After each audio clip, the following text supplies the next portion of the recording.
Good evening. Mishanichnas Adar Marbim B'Simcha.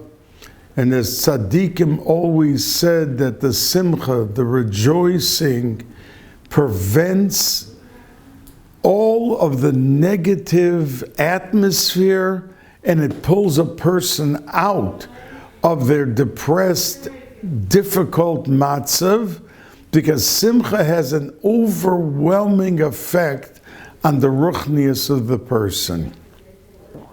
And we hope that each and every yid will be able to truly experience and have permeated the simcha from within and have it exude from without. Now, we have this week, Purim is on Friday, and I'm going to speak towards the end of this year about Purim. But we have this Shabbos, Parshas Sisa, and the second Sefer Torah is Parshas Porah. And this comes with a caution from Chazal, because many Rishonim hold that Parshas Porah is a dioraisa. Everyone agrees that Parshas Shkolim and Parshas HaChodesh is d'Rabbanan, rabbinic. And everyone agrees that Parshas Zohar is a dioraisa. But what about Parshas Porah? And there's chilukei deis in the Rishonim and the Achronim whether it is full strength a dioraisa or is it a d'Rabbanan? So I encourage anyone and everyone who can be in shul to hear Parshas Porah that it is Metayer Mezachak. Because what is Porah? The Porah was Metayer, the Tameim, and it took care of a major step forward for a yid who wanted Tahara and Kedusha. He was able to bring it. So we don't have the Porah Aduma, but we have the effect of the Parsha that enters into our minds and our neshamas on Shabbos Porah to be mashpia, the koyach of Porah. Now, our Seder begins with the Machzis HaShekel. And what was it?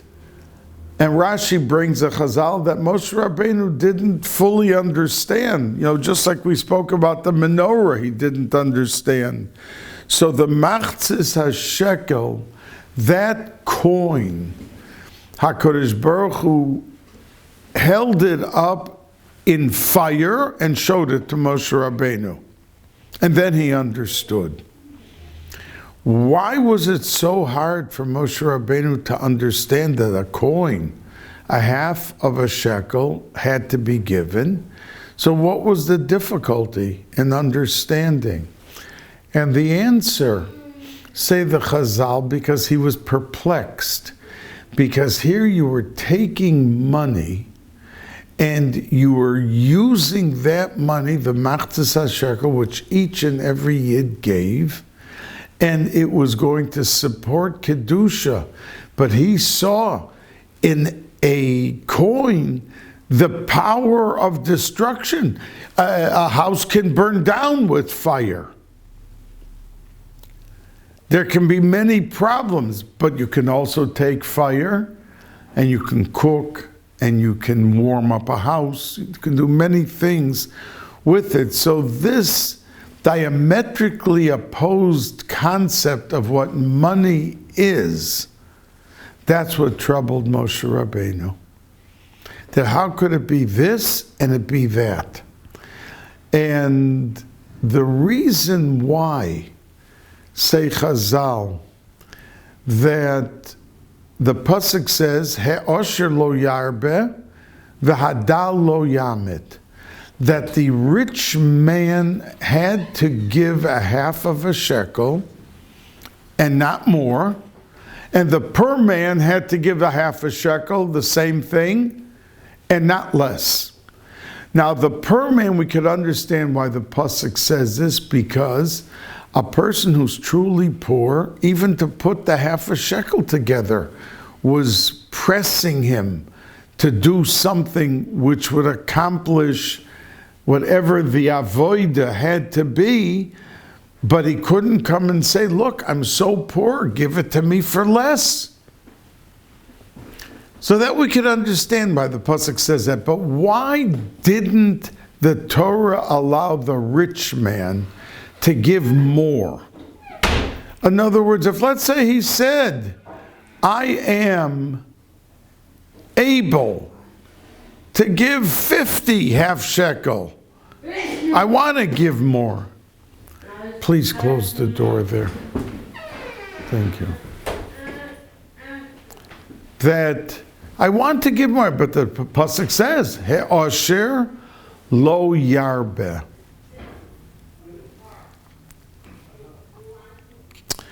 And the reason, Meforshim say, is because what we would call the first class syndrome.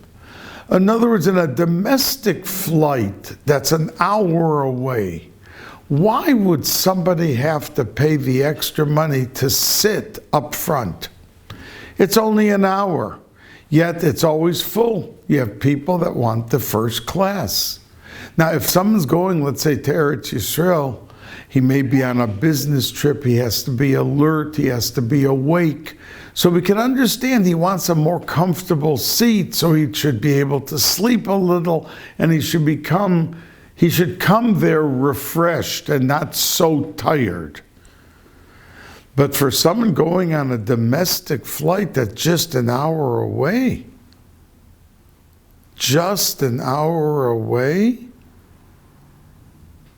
why in the world would he need the first class? But it's a statement. That man sitting in first class for the 45-minute or hour flight is because he cannot swallow, whether you want to call it his ego, whether you want to call it his pride, whether you want to call it his gaiva, but he doesn't want to be like everybody else. He doesn't want to be like the poor guy sitting in regular economy class, like the regular people. He wants to make a statement that he's above it, that he is better, that he is more designated in a special category. And that's why the rich man was not allowed to give more, because he had to talk he had to be taught that the chashivas of each and every Yid, each and every Jew, is so strong that you don't have to have a separate class. You're part of Klal Yisrael.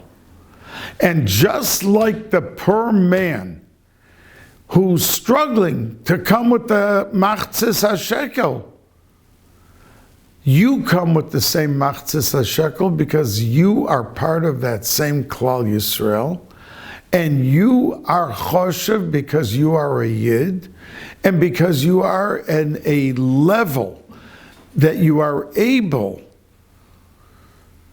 to bring out your worthiness as a Yid without having to display being exclusive and better than the next guy. Now, we know that the word machzis, I think the Balaturim brings it, and a few bring it, that the word machzis, half, meaning half of a shekel, that word machzik is spelled mem ches tzadik yud tov. And the middle letter of what I just said to you is tzadik. So says the Balaturim, that when somebody is near the tzaddik, then what are the two closest letters, one on each side of the tzaddik of the word machatzes, is ches and yud, which spells chai, life, the gift of life, the gift of being able to enjoy life. And what does it mean, enjoy life? It means to make a bracha and be makasher, unite ourselves with HaKadosh Baruch Hu, and to feel the real hano that we're communicating and expressing the appreciation. But if chas v'sholom someone is not near the tzaddik, and the tzaddik could be your Rosh Yeshiva, it could be your Rov, it could be a Rebbe, higher, and it even could be someone who is noteworthy and special in their uniqueness of their edelkeit and their midos and everything that goes with the goodness of a person, that you hang around that type of person, or you go be'emo be'yira to the tzaddik, you're alive. But if chas v'shalom you distance yourself, like the mem, which is farther from the tzaddik, or the last letter, which is a tov, so in that case, it's mace, mem tov.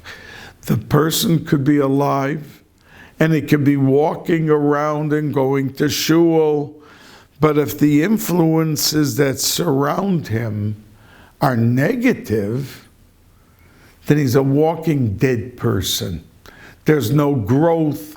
Every day he's taking a step down instead of a step up.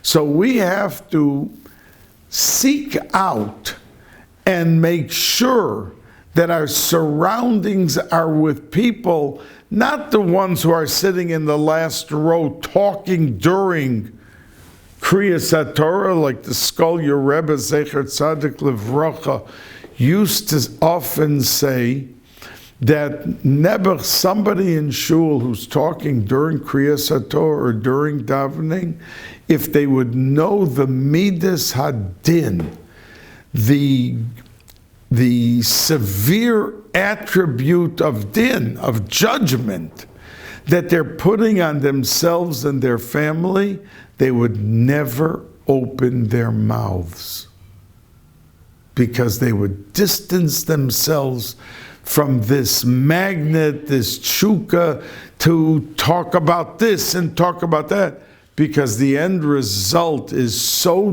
devastating and so bad and so negative that they would run the other way. Now, we have in this parsha the discussion, it's at the end of the Sedra, about Aliyas Haregel. And you know that on the three major festivals, not Rosh Hashanah and Yom Kippur, but on Pesach, Shavuos, and Sukkot, that men were obligated to go to Yerushalayim and to be there, that HaKadosh Baruch Hu should see them, and they should be seen and feel the elevation of the surroundings and everything. Now, it says in the Pasuk that the Gemara says that if someone was afraid that he's leaving his house, and who knows, maybe it's going to be robbed and it's going to be pillaged, that the Gemara says that they didn't have to worry, because the Pasuk says that Eretz, that he had to have a possession of land. He had to own an apartment or an apartment building. And if someone didn't own any physical land in Eretz Yisrael, he was potter from going up to Re'iyah. Many people don't know that halacha, but that the Gemara learns up from the pasuk that you have to have land. And the Gemara darshans, Misha ein lo ar eretz, potter min hariyah. Now the Kotzker used to say that somebody who doesn't have the drenched feeling of being immersed in artsias, the gashmias, he doesn't need to be inspired on Yom Tov in Yerushalayim, because he himself has achieved a level of inspiration and a level of goodness that he doesn't need that extra dimension of being inspired in Yerushalayim on Yom Tov. Which tells us that we have to know that when we are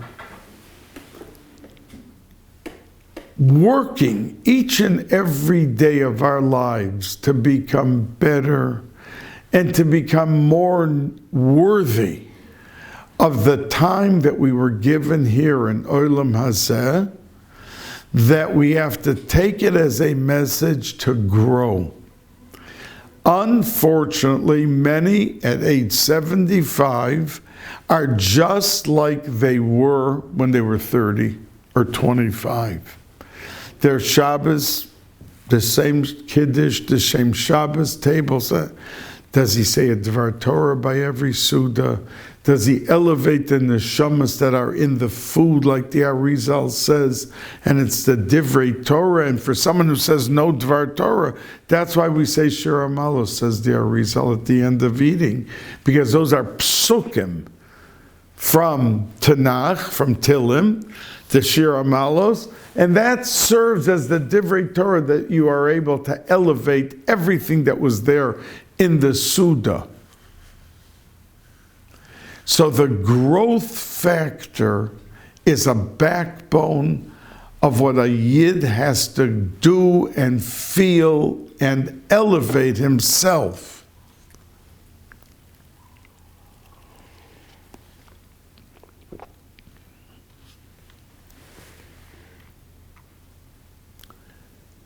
In Olam Hazeh.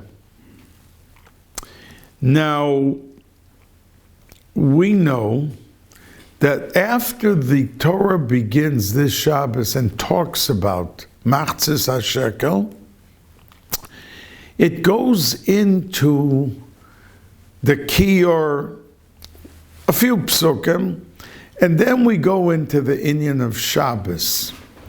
Now, the Meforshim are curious. Why is it that the pasuk says Achaz Shabsosai Tishmoru, and that's a plural? Shabsosai means many Shabbosos. Shabbos, if it just says the word Shabbos, it's a singular, but Shabsosai is a plural. So the Gemara says that when a Yid comes home Friday night from shul, he is escorted by two malachim, two angels. One is good and one is bad. And if the man comes in with these two angels to his house, and the table is adorned, and it's a beautiful Shabbos table with its full radiance, glow, and luster, then the good malach says that it should be the will of HaKadosh Baruch Hu that for next Shabbos and the schus of this Shabbos, you should be zoicha to next Shabbos have again raining and drenching the atmosphere with the Kedusha Shabbos, with the holiness of what Shabbos is. And against his will, the bad malach has to answer Amen.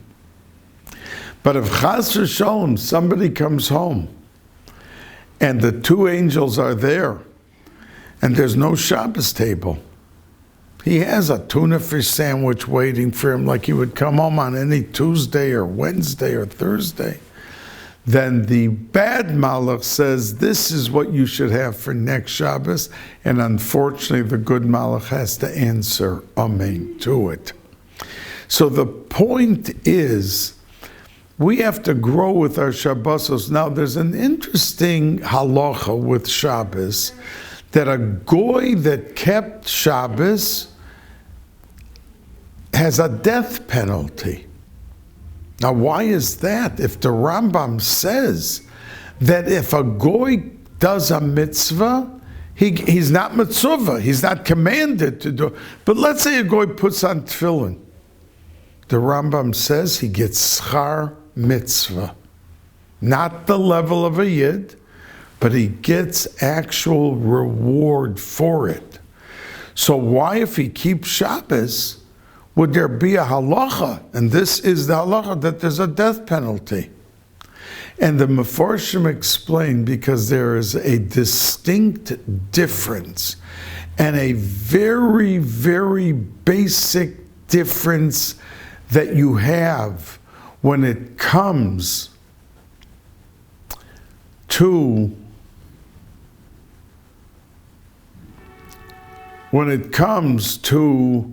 Shabbos, that there's a matana. It's not just a mitzvah to keep Shabbos. It was given Yismach Moshe b'matnas chelko, that every yid receives a special gift from HaKadosh Baruch Hu that's called Shabbos. Besides the fact that Shmir is Shabbos and it's segulas, and like I say to you many times, that all of the bracha and all the hatzlacha of the week comes from the preceding Shabbos, as the Zohar HaKadosh says, Minei Mizborchen Kol Yomen.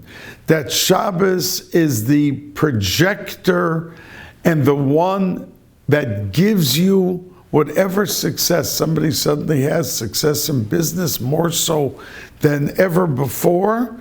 There was something in the preceding Shabbos that he did.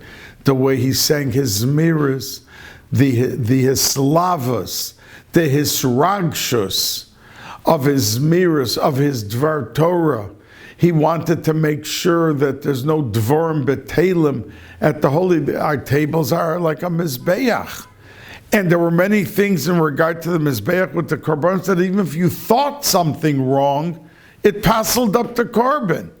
And our tables, if I have said possibly to you on occasion, that there were many Medinas that had the minhag, that when somebody died, they broke up his dining room table and they made the oren out of his table. Because most Yidden have orchim. They don't just have their 5 children and their wife sitting there. The Zohar Kodesh says that on Pesach, you don't have an orech at the table, you're not yoitza simchas Yom Tov. So, and sometimes it's hard to get a guest. If you have a guest, you have to thank him. He's giving to you more than you're giving to him. He'll find the piece of chicken and the gefilte fish. But what he's doing to you, he's opening up vistas of bracha. The fact that you're able in your house to give over to him what you have. And that's the reason that we are so severe with anyone who's not a Yid when it comes to Shabbos, because it's a separate category. He doesn't get the schar, he gets in trouble, because that's a gift. And a gift was given specifically to the people who received the gift, and it has to stay with them. Just like in Eretz Yisrael, when there were governments, unfortunately, that wanted to give as part of a peace deal land of Eretz Yisrael. But they ended up in trouble. Every one of them. Every single one of them. Shamir ended up, not Shamir, Sharon ended up in a coma for 5 years, and then Nebuch passed away, and it was a Rachmanis. because he gave away the Gaza and they turned it from a paradise into a garbage dump. Because Eretz Yisrael was given as a gift to Klal Yisrael, and if you want to make a peace agreement and have exchange of ambassadors or economic development, all of those things are okay. But there's no heter for a Jew to take an inch of Eretz Yisrael, which is Kodesh Kadoshim, and give it to any non-Jew. And it got them, all of them. I'm not going to turn a shir into a history lesson, but I could go through with you when they didn't give, and through Shamir, there was never a bombing of a restaurant, because he said, we are not giving an inch of Eretz Yisrael. But when Rabin and the others came in and wanted to give, that's when the bombings in the cafes started, and a lot of difficulty for Klal Yisrael was increased because of that consideration of giving away land.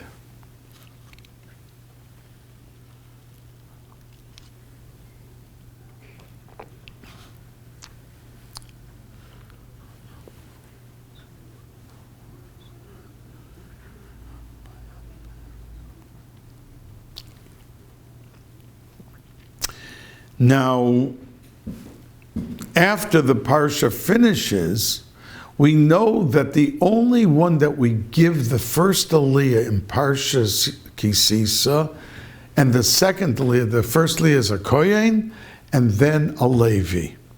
And the whole story of the Egel HaZohav kicks in.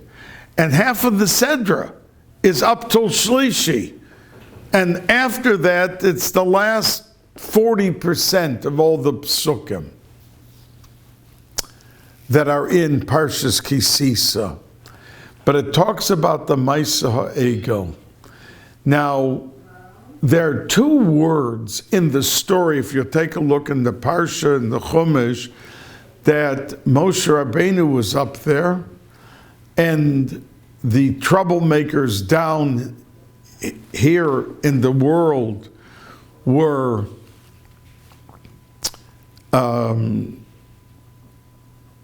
concerned that Moshe Rabbeinu said he was going to return on the 40th day. And at the end he did. He returned at the end of the 40th day. It was not the 41st day. But the Satan knew that there was so much hanging in the air with him coming back from Har Sinai that it did everything and anything to get Klal Yisrael to trip. We know if there would have been no golden calf, no Egel Hazov, as the Arizal says, and all the Mekubalim, that the Geula Shlema would have come. It would have come, and it would have been there, and we would never have any death in the world, any sickness in the world. It would have been heavenly bliss. And the heavenly bliss took place only because of that occurrence when Mashiach will come. But to go make the Egel, everything was tossed out, and we're sitting 3,300 years still with great difficulty. Now, when Moshe Rabbeinu was up in heaven, so to speak, HaKadosh Baruch Hu said to him, Lech rei, go down. Ki shiches amcha, your people are going and doing terrible things. Saru, turn away, maher. And the Meforshim say, why did the pasuk have to say the word maher, quickly? It just should have said that HaKadosh Baruch Hu told him, turn away, go down, go back to the people, see what's doing. And he was already holding the luchos. And the luchos were pure ruchnius, even though it was diamond or sapphire. And the Meforshim say that the reason that the pasuk says the word maher, quickly, is because Hashem wanted to tell Moshe Rabbeinu the secret and the reason that every Yid Ladoros will trip at certain times. And if he does trip, it's only because of the maher, that he was impatient, and that things happened to a Yid. He went into a business that Tzaddik told him don't do it, but he was impatient. He couldn't wait. This is such an opportunity, and the Rebbe probably doesn't understand completely what I told him and but the Rebbe understood very well what he was being told. But this man, Saru Maher, he has to deviate and he has to do what he thinks is best because of the Maher, because he couldn't wait. The Yidden, the Yetzer Hara had, showed the Yidden, put out black clouds that they should think it's already nightfall. And, oh, it's night, so it's not the 40th day anymore. It's already into the 41st day.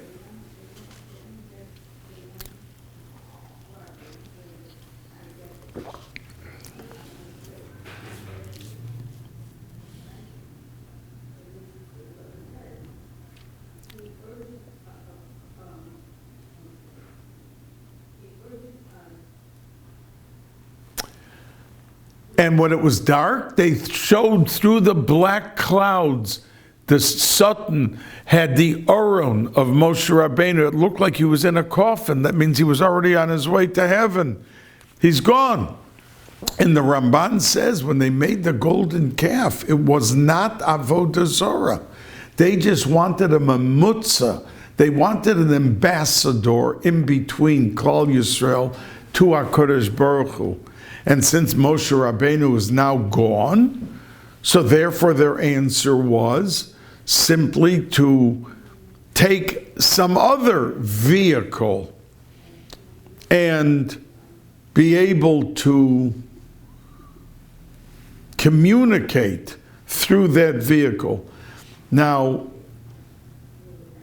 when Moshe Rabbeinu was told by Hashem that they already Asu lahem ego masecha, why didn't he break the luchos? He waited till he got down, and then he took the luchos and broke them. And we know that HaKadosh Baruch Hu was very happy with what he did, because the last three words of the Torah in Zos HaBracha is La'enei Kol Yisrael. Look at Rashi. What does Rashi say on those three words? That we finished the Chamisha Chumshei Torah, Moshe Rabbeinu went up and was nifter, and for all the osos umovsim asher asa la'enei kol Yisrael, and the Rashi brings the medrash that HaKadosh Baruch Hu said when he went and broke the luchos, Yiyasher kocha choshe shibarta. Thank you for breaking them. So the question is, if HaKadosh Baruch Hu tells you that they're making an egel, asu lahem egel masecha, why didn't he break it when he was still on top of the mountain? Right then and there. Because say the Meforshim that Moshe Rabbeinu was hoping that they may have done something terrible, but there's a way for them to come back. And it still could be the Geula Shlema. But when he got down with the Luchos, came down and he saw the people dancing. That means their leader that took them out of Mitzrayim, he would suffer from them, and he was the recipient of all of the negativity and gave his life for them. When they saw the Oren, didn't anybody shed a tear? That Moshe Rabbeinu, they thought he was dead. They thought he was nifter. So your leader that gave his life for you, He gave his life. You're not even crying one drop? And he came down and saw, not only they were not crying or sad, they were dancing and vayakumu l'tzachek. They wanted Gilui Aroyos. They were falling fast into Sheol Tachtis. So Moshe Rabbeinu never, and that's a true leader, never ever gave up hope on Klal Yisrael. And that's why we have in this very parsha where he said, forgive them. V'imayin, and if HaKadosh Baruch Hu, you decide not to forgive them, mecheni no misifrecha asher kasofta. We spoke about it last week. And he spoke a little bit out of order, and that's why his name is not mentioned in last week's Sedra and Tetzaveh. He was removed because he spoke a little out of order. You say to Hashem, and if you're not doing it, take my name out. That's the way you talk. So there was a little bit of a criticism there. But till the last minute when he came down, he still held those heavy luchos, hoping that he could still save the day. Now, Aaron was buying time. He knew his brother said he'll be done on the 40th day and he's coming. And he did everything to buy time. But he was still criticized. Because a leader can't participate for the best reason in wrongdoing. Moshe Rabbeinu wasn't there. So who was running the show? It was Aaron. And Aaron stepped forward and he said, bring me the gold, bring me the... He was only buying time and hoped that Moshe Rabbeinu any second would show up. And we know that the crowd became so crazy because the thirst when you're doing an Aveira, we work that doing our mitzvahs should outdo the terrible, terrible everything that we do with such a geschmack and with such a tastiness and with such a thirst. That's how we do the Averas, and we hope that we could transform, that our mitzvahs are not just, well, we did the mitzvah, but with the same zest and zeal and fire and bren and thirst when we do our avodah. But Aaron, really, his kavanah, everyone says, the Medrashim, the Gemara, that his kavanah was pure. But a leader can't just have good intention. You have to make sure that a clear distinction is drawn for everyone to see. And someone could have thought that Aaron was going, because they killed Hor. Hor stood up and said, what are you doing? You just came across the Red Sea, the Yam Suf that split, and you were carrying all that gold and silver, and the miracles and the fruits were coming out of the water, the walls as they passed through. You saw everything and anything. But it obviously didn't have the slightest effect. You're putting an eagle together? They got up and they killed Hor on the spot. That's how crazy they were in the indulging in this Aveira. Now,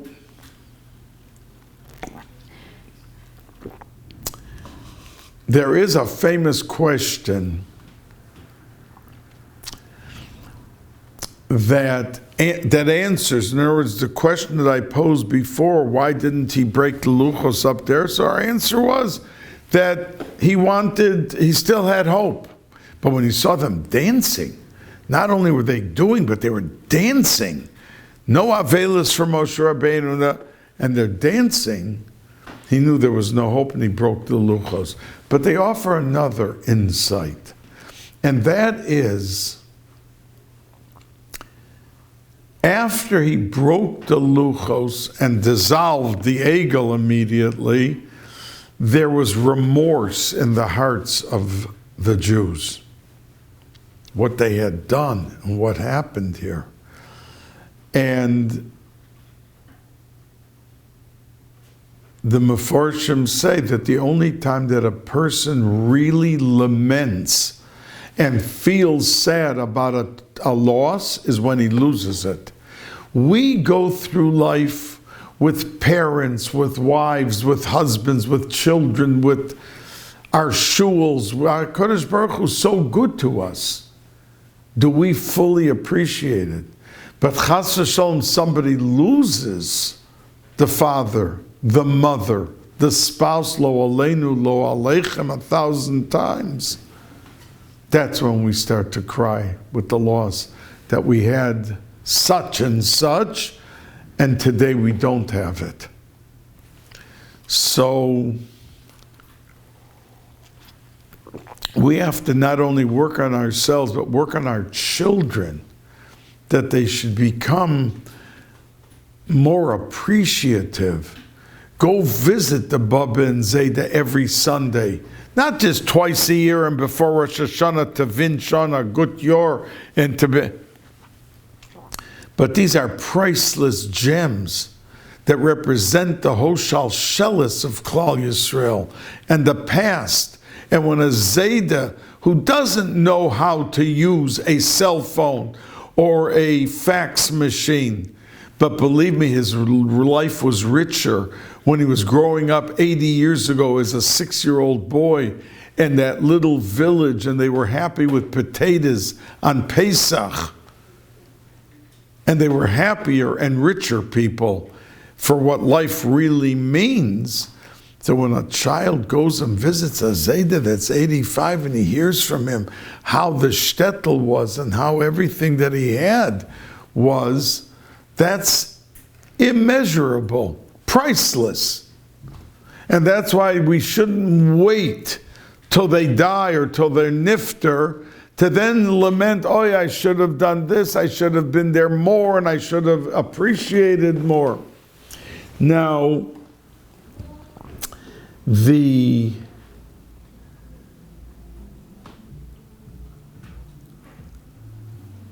so we have to appreciate when it's there, and when Moshe Rabbeinu heard, Eila Elohecha Yisrael, Asher Alucha Mimim Mitzrayim. So the tremendous affected Klal Yisrael till Mashiach will come.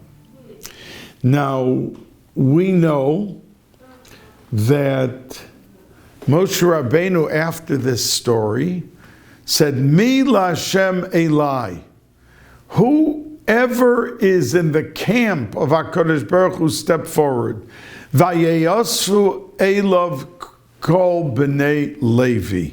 That the Shevet Levi stood up and he said that you have to wipe out the people who were involved in this, and they right away went from one end, some of them their best friends. And it says in the pasuk, Vayiplu min ha'am bayomahu, how many people died on that day? Kishloishes alfei ish. Oh, now the word, when you have a word that you put a chaf in front of it, it means around. Kishloishes alfei ish. That means if the pasuk would have said Shloishes alfei ish, this is the exact number. And we saw by other magefas that it said so many, 1,000 and so many hundred fell and died and suffered loss because of the issue of that time. But over here it doesn't say. Now the Torah is exact and perfect. So the Mekubolim explained that the Torah knew exactly to the last person how many died. But we know that when Adam Arishon and the Arizal and everyone talks about it, ate from the Eitz Hadas, that there were 3 olives that were nifkim, that he spoiled and brought down the level of the aleph. That the first thing that he had was his name was Adam, and he affected in his own name, Adam, the aleph, so he was left with dam, dalid mem, blood. Now, in the word emes, when you affect the aleph and take it away, you're left with mem tov, death.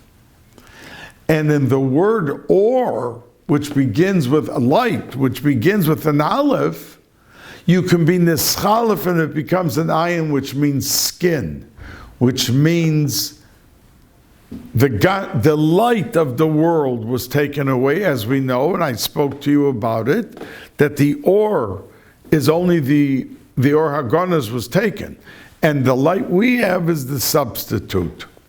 So the Mekubalim translated the pasuk, because if they wouldn't have done this egel, the chet of Adam HaRishon would have been fixed and Mashiach would have come. But because they did this, vayiplu min ha'am bayom hahu kishloishes, like the three alephin, alfei, those three olives that again we were put into the problem of no tikkun because of what this egel did. Kishloishes. In other words, they were not saying kishloishes to tell you, well, we're not sure of the number. It's around 3,000. The Torah knew very well exactly how many were there. But the kishloishes is that around the three alephin that were nifkim because of the chet of Adam HaRishon had an opportunity to be with a full tikkun, and it fell again when they made the egel. Those three alephin ended up in Golos and ended up nifkim with the pagam tol Mashiach will come. So say the Mekubalim. Now, there is a story with Rav Schwab, Zichrono Livracha, who was the Rav many years in Baltimore, and then the Kehila in Washington Heights brought him there to become the Rav. He first was Rav Breuer's like Sagan, second, like assistant rabbi, and then when Rav Breuer was Nifter, he became the senior rabbi. And Rav Schwab, as a youngster, like 20 years old, went to Radin and saw the Chafetz Chaim and was able to get an audience with him. So the Chafetz Chaim asked him, are you a Kohen, a Levi, or a Yisrael? Now, the Chafetz Chaim had Ruach HaKodesh. He knew from just looking at him if he was a Kohen or a Levi or Yisrael. So Rav Schwab, who was a youngster, answered, I'm a Yisrael. So then the Chafetz Chaim asked him again. And this is a ma'aseh that's brought down in 5 different books. And Rav Schwab thought maybe the Chafetz Chaim didn't hear what he answered. So he said it louder, I'm a Yisrael. And then a third time he asked him. So Rav Schwab didn't answer because he saw that this wasn't a problem of hearing. So the Chafetz Chaim then said to him, you know I'm a Kohen, and when the Bais HaMikdash will be rebuilt, the Mashiach will be here, because I'm a Kohen, I'm going to be on the inside. As a matter of fact, they said that he had a special set of clothing, the Chafetz Chaim, waiting for Mashiach to come, that he would put on the special clothes. I'm going to be inside doing the avodah, and you're going to be outside. And he repeated himself. So one would think that what did the Chafetz Chaim want to rub it in to Rav Schwab and repeat, you're going to be standing outside and I'm going to be inside.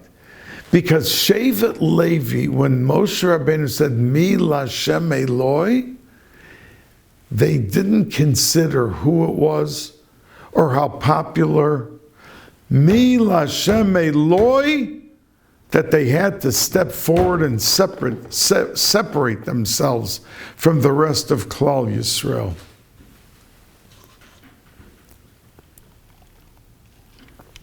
And because we separated ourselves and we made ourselves kohanim and stood by Moshe Rabbeinu, we're going to be inside of the Beis HaMikdash and you're going to be outside. And then the Chavetz Chaim took away any question of why he was doing this. And he said to Rav Schwab, there are going to be times that you're going to become a head in a community. And he became the most influential Rav in Baltimore. And even when he was here with all the other Rebbes and Rabbanah, he was of the most choshev of people that was there. And the Chavetz Chaim said there's going to be many times that the popular thing will be against what you know is Das Torah, is the real psak halacha. And you're going to have to look at the people and say, this is the halacha, and this is what we have to do. And you may get fired, you may get yelled at, you may get embarrassed, you may...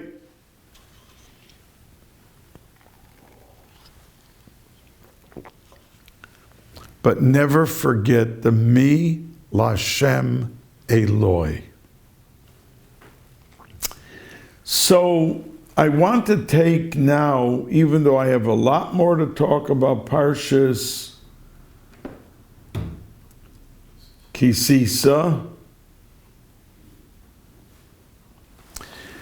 but I want to spend, we only have 10 minutes or so left, I want to spend some time talking about Purim.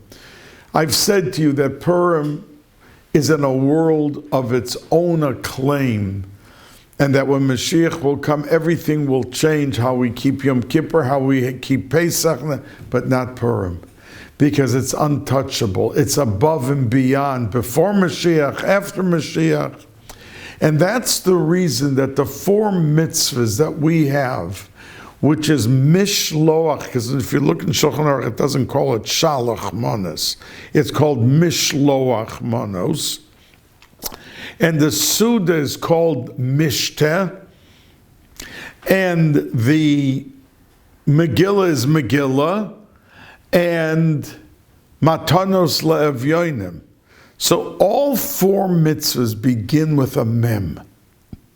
And says the Bnei Yissaschar and others that the day of Purim is like being inside the mikveh. Reb Shlomka of Zvil and many tzaddikim in the water in the mikveh used to daven for this one and that one while they were down under. Because it's tahara. There's no ayin hara inside of the water. And they were able to poyolois, they were able to accomplish a mission of what they wanted to do for a yid or for a klal or a tzibor because of the water. The mikveh. In a mikveh is 40 saw. So say the Mekubalim, that the mitzvahs, it looks like simple mitzvahs. Okay, we read the Megillah, so we read a parsha every week. But the Megillah has in it such power of asidus, because the whole Purim is in the Olam HaKeser, which is above Atzilus. The whole day. That means we have times like Ne'ilah and Yom Kippur at Keser, but not by Ma'ariv of Yom Kippur. That's Atzilus. There's some times. The Seder, the Leil Seder, when a person with real kavanah, with simcha, Pravas the Seder, Keser. But Purim, the whole day of Purim is Keser. And that's why the halacha is Kol HaPoishet Yad Noisnim Lo. You see, there's a heichel, there's a world called Yad. When we say Vayar Yisrael es Hayod HaGadola, HaKadosh Baruch Hu doesn't have a hand like our hand, but it's talking about the hiskalus of HaKadosh Baruch Hu to the nth degree, to the highest level. And that's Keneged HaHeichel, a level, and that's Purim. And therefore it says, Kol HaPoishet Yad, because when somebody comes up to you and says, please give me tzedakah, it doesn't say you have to give a $50 bill. You can give $1 or a quarter. But never to turn down someone on Purim who puts out his hand or asks for tzedakah. A person who has such an unbelievable level and opportunity, and it says that we are bonim lamakom. So when a yid on Purim asks Rabbanu Shalom, I need parnasa.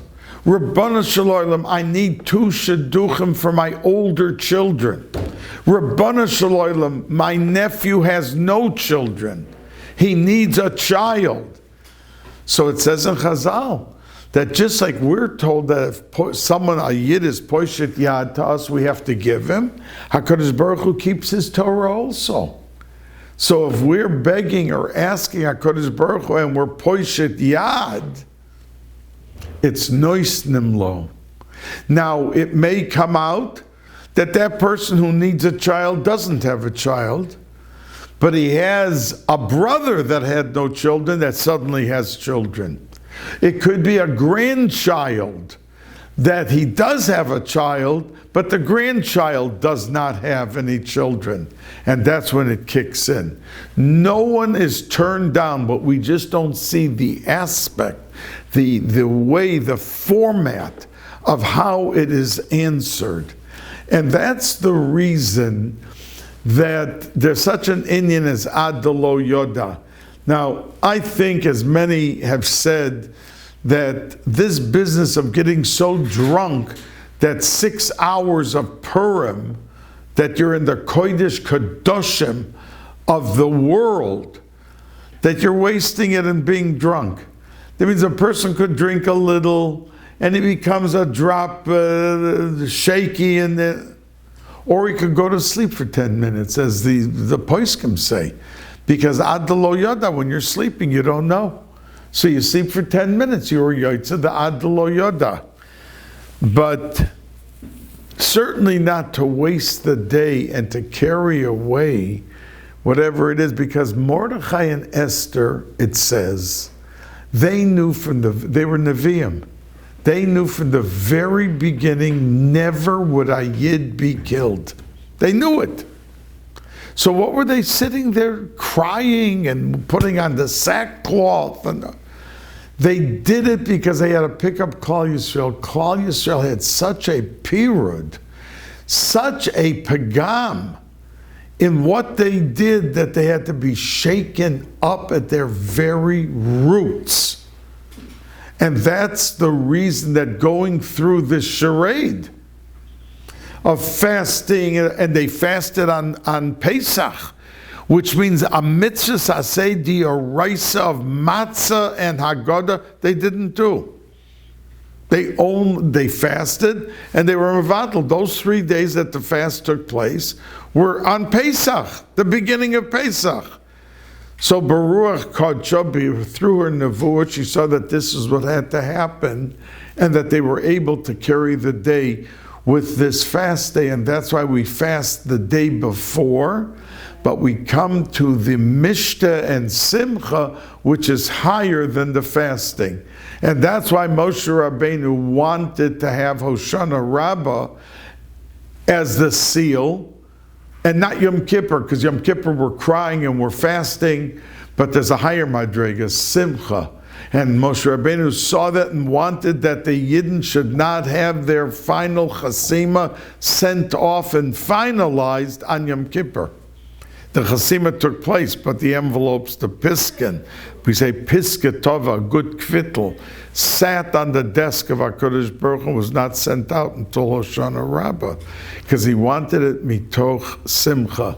Now we know that when the Yidden got the Torah, there was a Kabbalah HaTorah, but it was mitoch yira. It was out of fear, because the Gemara says that when they came to Har Sinai, HaKadosh Baruch Hu picked up the mountain and said that if you accept the Torah, wonderful. But if not, Sham tahei kivuraschem, I'm dropping the mountain and this is going to be your cemetery, right here. So they accepted the Torah, but they did not accept it mitoch ahava, out of love. They were afraid. They saw the mountain above them. It was out of yira. And in the essence of Klal Yisrael, it was something that had to be delivered, because a mitzvah has to be done with ava and yira. Those are the two wings, as the Zohar HaKadosh calls it, the two wings, the trey godfin, that carry the mitzvah up to Shamayim. And if you're missing in the love of a mitzvah, you still get the schar, but it's minimized. Because with full love and yira, you're able to get the full luster and glory of what that mitzvah accomplishes in Shamayim. Now, when the Yidden after Har Sinai, they went through a tekufa, a period of time called the Zakenim. Then they went into a period of time called Shoiftim, and Shoiftim went for 349 years, began with Asniel ben Kenaz, and ended with Shmuel, 15 Shoiftim. And Shmuel was not only a Shoiftim, but he was a Navi, Shmuel a Navi. And that was the end of the Tekufa of Shoiftim. And then came Shaul HaMelech, David HaMelech, Shloim HaMelech, and all of the Nevi'im. Those who lived during Bais Rishon, when Shlomo HaMelech completed Bais Rishon. And at the end of Bais Rishon, and they went out to Golus Bavel for 70 years, 3 years before the end of Golus Bavel, before they came back to Eretz Yisrael and built the second base of Myriad, 3 years of that was Purim. That's when Purim took place. And on that day, say the Chazal, Kimu v'kiblu mashe kiblu kvar, that they accepted again, and now they accepted mitoch ahava. So it took 900 years from Matan Torah when they accepted the Torah, but out of fear that now it was 900 years later. 900 years later of waiting that Klal Yisrael would be at the level to be able to accept it. It permeated and drenched their neshamas so through and through that they were able to accept now at the level of ahava. But during the tekuf of all the kings, and the Beis HaMikdash, and the Shoiftim, and the Zakenim, they couldn't. They were not at that level of Keser that Purim brought out. And that's the reason that Mordechai and Esther they said to the Anshe Knesset Gdola, who had over 1,000 things to consider, what should be part of the Chof Dalet Kisvei Kodesh? And there was only 24 things chosen.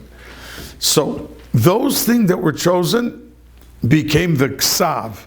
Let's say Koheles, or whatever, Yirmiyahu, or whatever it is. We have the Sefer, and we learn it, and it's part of Torah, it's Tanakh, Nevi'im, Ksuvim. But the only one that, because they asked for two things, Kisvuni Ladoros, that we should have the Megillah to read on this day of celebration, which was like any other Kisvei Kodesh. And Kavuni Ladoros, establish our day as a Yom Tiv. And the Anshe Knesset Gedola gave them both. The only thing that was given with a Kavuni and a Kisvuni. And that's why Purim, because they saw the Anshe Knesset Gedola, saw the depth and the level of what they established in Shemayim with accepting the Torah again, Bi'ava, that it became Mitoch Ahava, the Olam HaKeser. I wish each and every one of you a freilich and a listik in Purim, and say your Tillim on Purim, and daven with Emiskite, and don't miss the opportunity. Have $100 bills or have 100 quarters, but make sure every person that asks you for tzedakah you give, and that you pull through the day loading your pockets with the plentiful of Olam HaKeser, the greatest of the great, Haba Oleinu L'Toiva.